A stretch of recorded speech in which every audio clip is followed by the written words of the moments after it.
नमस्कार. संजय गांधी निराधार अनुदान योजना या योजनेअंतर्गत लाभ घेणारे जे तात्पुरतं दिव्यांग लाभार्थी आहेत, टेम्पररी UDID कार्डधारक दिव्यांग लाभार्थी यांच्यासाठी राज्य शासनाने एक अत्यंत महत्त्वाचा आणि आनंदाचा निर्णय हा घेतलेला आहे. पाहू शकता, आजच 17 जून आजच नवीन शासन निर्णय जारी करण्यात आला असून जे तात्पुरतं दिव्यांग लाभार्थी होते यांना सगळ्या योजनांचा लाभ जो आहे, मुख्यतः पेन्शनचा सुद्धा लाभ हा आत्तापर्यंत जसा मिळत होता तसाच यापुढे सुद्धा सुरू राहणार आहे. आणि या संदर्भातला GR आज जारी करण्यात आला आहे. मात्र या GR मध्ये थोड्याशा अटी या नमूद करण्यात आल्या आहेत. तर अटी काय आहेत, GR संपूर्ण कसा आहे, आजच्या व्हिडिओमध्ये जाणून घेऊयात. त्याचबरोबर दुसरी महत्त्वाची गोष्ट म्हणजे 4% राखीव जी पदे आहेत दिव्यांगांसाठी ही आरक्षित करण्यात आली आहेत नोकरीसाठी, त्या संदर्भात सुद्धा GR आहे. तर सगळी माहिती आजच्या व्हिडिओमध्ये जाणून घेऊयात. महत्त्वाची माहिती तात्पुरतं दिव्यांग लाभार्थी असणाऱ्या लाभार्थ्यांसाठी खूपच महत्त्वाची जाणून घेऊयात. नवीन असाल मराठी बिग गाईड या यूट्यूब चॅनलवर तर आत्ताच सबस्क्राईब करून घ्या.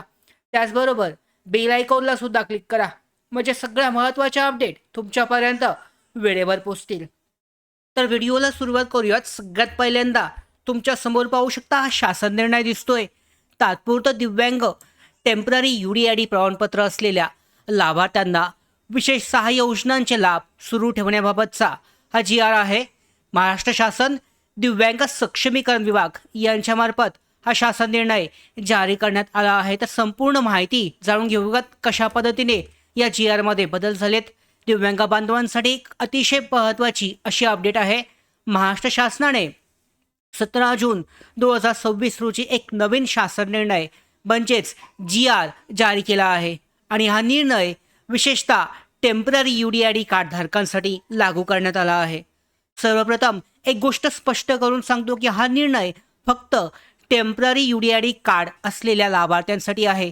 ज्यांच्याकडे कायमस्वरूपी किंवा फायनल UDID प्रमाणपत्र आहे त्यांना या नवीन नियमांचा थेट परिणाम होणार नाही. आता सगळ्यात महत्त्वाची अट काय आहे, तुमच्या समोर शासन निर्णय तुम्ही पाहिला असेल, यामध्ये देण्यात आला आहे दिव्यांगांसाठीचा. तर महत्त्वाची अट काय आहे, जर तुमच्याकडे UDID कार्ड असेल तर तुमच्या प्रमाणपत्राची वैधता आहे, वैद्यकीय वैधता म्हणजेच मेडिकल व्हॅलिडेशन वेळेवर करून घेणं अनिवार्य आहे. म्हणजे पाहू शकता तुमच्याकडं जे UDID कार्ड आहे त्या UDID कार्डच्या प्रमाणपत्राची वैद्यकीय वैधता म्हणजेच मेडिकल व्हॅलिडेशन वेळेवर करून घेणं अनिवार्य आहे.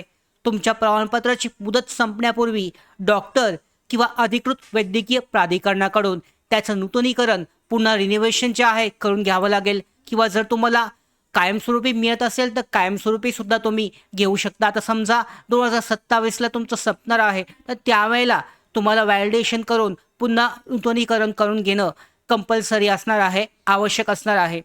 आणि जर काही नूतनीकरण वेळेवर केलं गेलं नाही तर तुम्हाला मिळणारे मासिक अनुदान किंवा हप्ता बंद होऊ शकतो. याचं कारण म्हणजे तुमचं जे तात्पुरतं UDID कार्ड आहे जे जेवढ्या वर्षासाठी लागू आहे तेवढ्या वर्षासाठीच तुम्हाला हप्ते, पेन्शन असेल किंवा इतर योजनांचा लाभ मिळेल.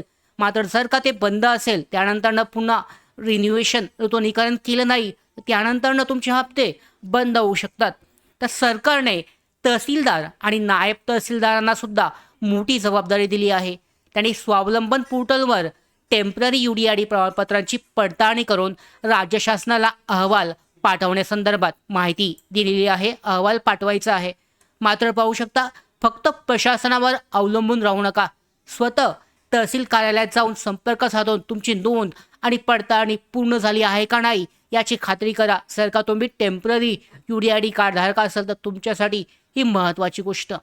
त्यानंतर अजून एक महत्त्वाची गोष्ट आहे, ज्या लाभार्थ्यांच्या टेम्पररी प्रमाणपत्रावर एक्सपायरी डेट किंवा कालावधी नमूद नाही त्यांनी तातडीने नवीन वैध प्रमाणपत्र मिळवून त्यावर स्पष्ट कालमर्यादा नमूद करावी. म्हणजे असे सुद्धा UDID कार्डधारक आहेत ज्यांच्या प्रमाणपत्र जे आहे त्यांचं UDID हे तात्पुरतं आहे, टी दिलेलं आहे, टेम्पररी आहे. मात्र पाहू शकता ग्रीनमध्ये टेम्पररी लिहिलेलं आहे. मात्र त्यांच्यावर डेट जी आहे, तारीख कोणत्या तारखेपर्यंत वैध आहे, व्हॅलिड आहे याची तारीख नाही आहे. त्यांना पुन्हा एकदा नवीन प्रमाणपत्र घ्यावं लागणार आहे. ज्यांच्यावर तारीख आहे त्यांना तोपर्यंत हप्ते, पेन्शन असेल किंवा सगळे लाभ हे मिळतील आणि त्याच्यानंतर नूतनीकरण करून ते पुन्हा सगळे लाभ यानंतर सुद्धा मिळवू शकतात.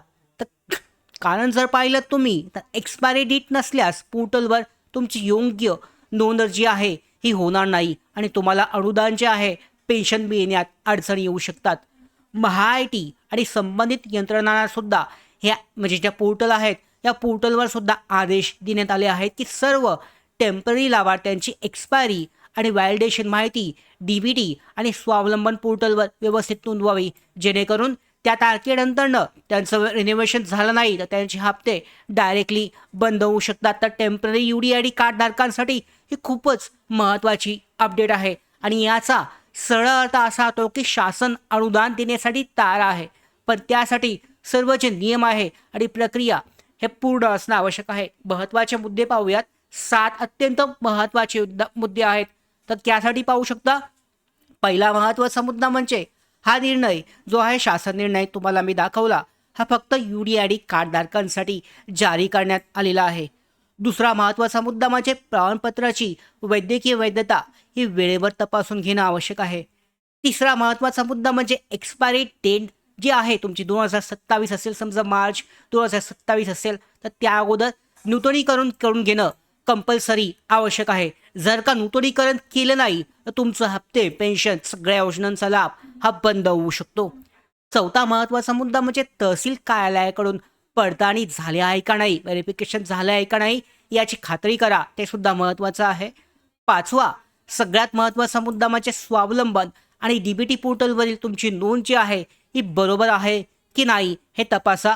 सहावा महत्त्वाचा मुद्दा म्हणजे एक्सपायरी डेट जर नसेल तर एक्सपायरी डेट नसल्यास तुमच्याकडे तुम्हाला ते प्रमाणपत्राचा उपयोग होणार नाही. पुन्हा नवीन प्रमाणपत्र मिळवून घ्या ज्याच्यावर एक्सपायरी डेट स्पष्टपणे लिहिलेली असेल.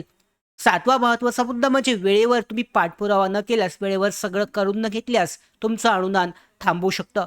म्हणून सर्व दिव्यांग लाभार्थ्यांनी विनंती आहे की आपलं टेम्पररी UDID कार्डची वैधता, एक्सपायरी डेट आणि पोर्टलवरील नोंदणी आत्ताच चेक करून घ्या.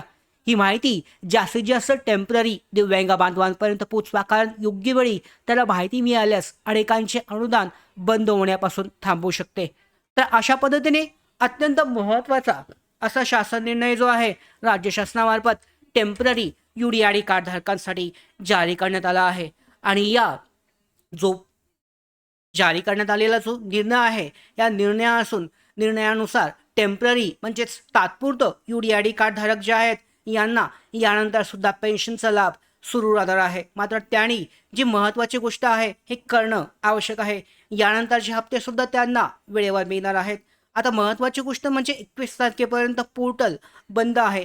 त्यानंतर मे, जून आणि त्यानंतर जुलैचे हप्ते सुद्धा वेळेवर सुरू होणार आहेत. त्याचबरोबर पोर्टलवर सुद्धा नवीन ज्या गोष्टी आहेत त्या सुरू होणार आहेत. त्या संदर्भात सुद्धा आपण सगळ्या महत्त्वाच्या अपडेट तुमच्यापर्यंत पोहोचवणार आहोत. या सगळ्या महत्त्वाच्या अशाच अपडेट मिळवण्यासाठी मराठी बिग गाईड या YouTube चॅनलला सबस्क्राईब करा. धन्यवाद.